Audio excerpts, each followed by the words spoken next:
Ok, salut à tous, bienvenue une fois de plus dans ma chaîne YouTube. Pour aujourd'hui, nous allons créer un modèle de zone. Et je vous ai dit précédemment que les modèles de zone et de couche dépendent les unes des autres. D'abord, on ne peut pas faire l'autre sans passer par l'autre. D'abord, c'est de manière hiérarchique. Bon, on a d'abord les horizons, après les zones, après les couches. Ok, pour le créer et en guise de parenthèse, il faut toujours penser à enregistrer votre projet. Vous venez juste cliquer ici pour enregistrer le projet. Au cas où il n'est pas enregistré, vous constatez que cliquez sur enregistrer directement, ça charge ici. Vous sentez d'enregistrer le projet. Ou soit, si au cas où vous avez oublié d'enregistrer, l'enregistrement peut se faire de manière automatique. Parce que si vous n'enregistrez pas votre projet et que vous fermez Pétrain ne va pas enregistrer ça pour vous. Ok, vous allez encore revenir recommencer et je vous assure que vous recommencez un projet dans peut-être lorsque vous avez fait les files là c'est difficile hein.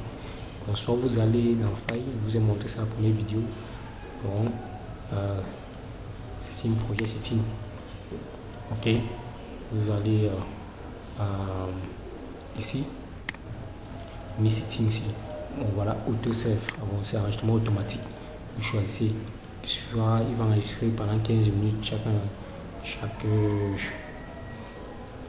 chacune de vos projets. Ah bon, dans mon cas, je ne veux pas enregistrer parce que l'enregistrement ça bloque un peu la vitesse de la vidéo. Ok, bon, chaque fois il va enregistrer ça manuellement, mais de votre côté, il est mieux pour vous de cliquer ici parce que vous pouvez oublier d'enregistrer. Il va penser à ça car vous l'avez demandé d'enregistrer automatiquement pendant 15 minutes. Ok, nous allons fermer là. Bon, nous allons passer donc à la création des zones. Et voici, nous restons toujours à structure modéliser. Vous allez cliquer juste ici. Et là. Et là, on modèle de zone. Tout ce qu'il faut remarquer, c'est que ici, au départ, nous avons 4 horizons.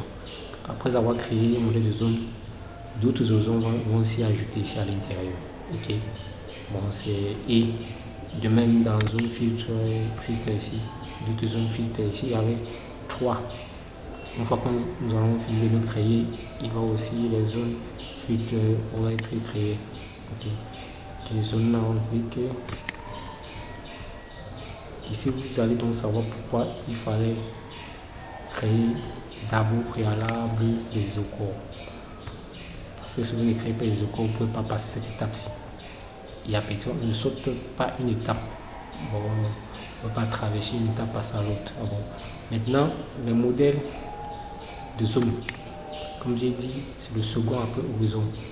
Il va se baser sur les éléments, les sous-ensembles entre les éléments qui tendent le top table, le à table à Nice, bon, les sous-éléments ici. Table 2, table 1 et aussi Nice 1. C'est pour ça que vous avez demandé on avait sauté ça à partir de horizon. Et on va le reprendre à partir de zone. Ok. Ici donc alors nous allons la sortie d'affaires intervalle pour les dérouler. Ok. Dérouler, vous voyez. Constatez qu'ici, pour la création des zones, nous allons nous baser ici. Top table, top Nice. Voyez, top table, top Nice ici. Parce qu'il y a les sous-éléments top table à l'intérieur. C'est ça qu'on prend ça. Top Nice. Vous constatez qu'il y a combien d'éléments à l'intérieur? Nous avons deux horizons ici. Une table 2 et table 1. C'est ça qu'on va cliquer ici. Introduire ces éléments, on va cliquer là 2 fois. 2 fois à ces icônes ici. Première icône ici. On va ajouter la table, une table là et la deuxième table. Vous constatez qu'avec moi dans cette table ici, nous avons les zones et nous avons les horizons. Ok, c'est ça qu'on a créé les horizons précédemment. Okay. Maintenant ici, au niveau des zones, il définit input type. Le type de zone qu'il faut introduire sont les isochores. Soit qu'ici nous allons descendre au niveau des isochores. Ok, au niveau des isochores. Et premier isochore, comme j'ai dit, on est au niveau du quoi? Top table, top Nice. Ce que nous allons prendre alors, c'est table 2, table 1. Okay. Vous le sélectionnez et vous portez, vous le mettez ici. Ok. Le second isocore, c'est isocore, le voici ici. Nous allons prendre table 1 jusqu'à table 2. Nous mettons ici. Okay. Maintenant, le dernier, nous allons prendre Tomnis à table 1. Okay. Nous mettons ici. Maintenant, nous allons aller chercher les différentes horizons à lui affecter. Les horizons que nous allons donc lui affecter, nous allons aller venir ici, les chercher ici. Ici, on est au niveau du top table à Tomnis. Bon, les scores que nous allons prendre ici, c'est le premier. On avait pris le premier cas ici. Nous allons prendre le table 2 d'abord. Ok. Le second, table 1. Ok. Voilà tous les éléments que nous avons introduits. Maintenant, on va à la prochaine colonne ici. Si vous voulez voir les informations renvoyant aux différentes colonnes, par exemple, bulle from, base du Crétacé, vous voyez l'information à quoi ça renvoie. Maintenant, volume correlation, vous mettez le curseur, vous voyez l'information à quoi il sert. Ok, à quoi il sert. Volume correlation ici, à quoi il sert, vous voyez, il permet de calculer, fait une somme, fait le calcul sur les épaisseurs des différents isocores que nous avons créés entre le niveau le plus haut jusqu'au niveau le plus bas. Bon, il fait on peut dire quoi, un calcul sommaire basé sur les éléments de volume de zone que nous avons créé. Ok, maintenant ici, stratigraphie, on va utiliser le TVD. Ok, nous laissons la TVD.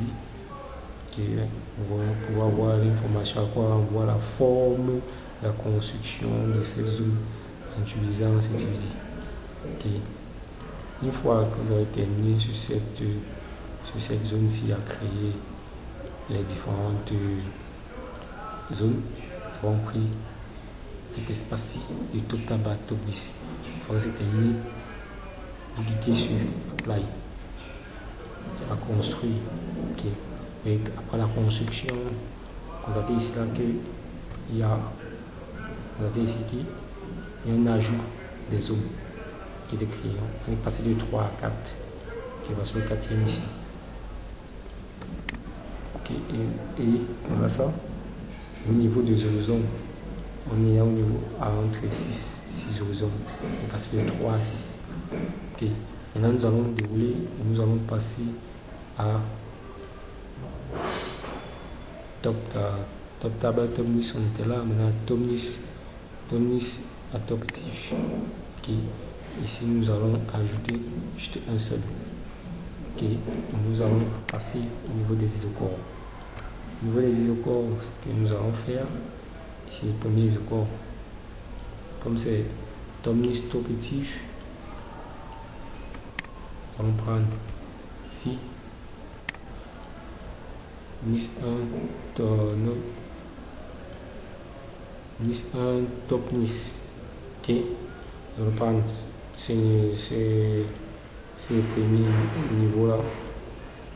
Ok, et pour l'injecter, ok,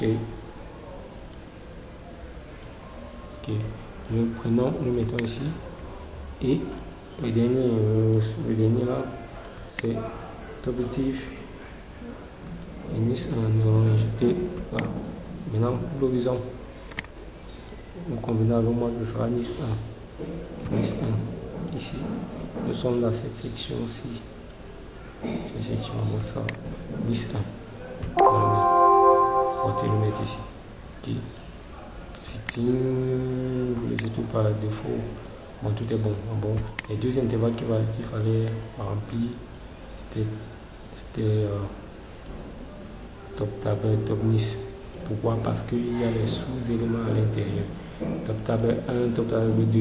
Maintenant, top Nice, top actif, j'avais Nice 1. Bon. Ça dépend de vous. Plus vous avez les sous-éléments pour concevoir les zones, plus les zones sont nombreuses à être construites. Quand vous êtes terminé, vous cliquez sur Apply.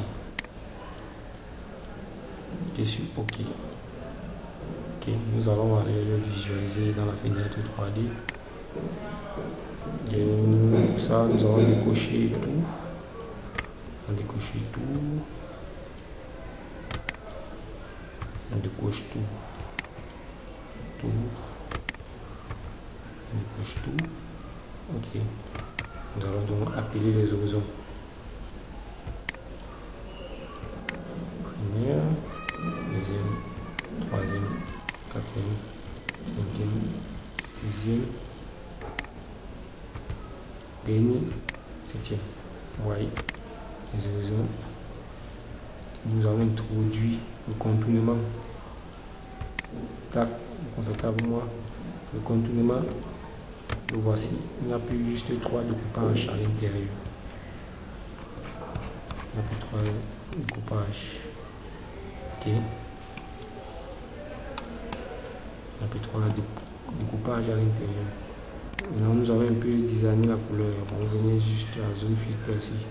Vous faites un clic droit et vous allez à autocolor récursif et sur S. Design, vous constatez à chacune des zones, il va attribuer une couleur. Instant, si vous rapprochez, et comment c'est joli. On est passé de 3 zones comme nous avons précédemment et à combien? À 1, 2, 3, 4, 5, 6. 6 zones. Si vous comptez là, à 4. Comptez-moi, voici 1, 3, 4, 5, 6. On a bel et bien zone filtrée, 6 zones. Ok. Oui. Et si vous voulez mettre du blanc ici, cliquez juste là. Oui. Il a écrit sous forme de fond blanc. Ok. Bon, il y a plusieurs icônes ici que vous pouvez vous amuser à cliquer et voir ce que cela renvoie comme élément. Si vous voulez paramétrer, soit s'il est trop sombre, vous voulez mettre la lumière. Ok, ici j'éteins la visibilité, c'est un peu sombre là. Donc si je veux mettre la lumière, je clique là. Directement le déplacement. On l'aperçu cette lumière là, je peux glisser, ajuster, diminuer, augmenter, vous voyez, design plus la clarité en fait, la clarité, la visibilité, vous voyez, et sur de l'intérieur en fait. Okay. Le fond, c'est bon, c'est sûr, bon, ça dépend de vous.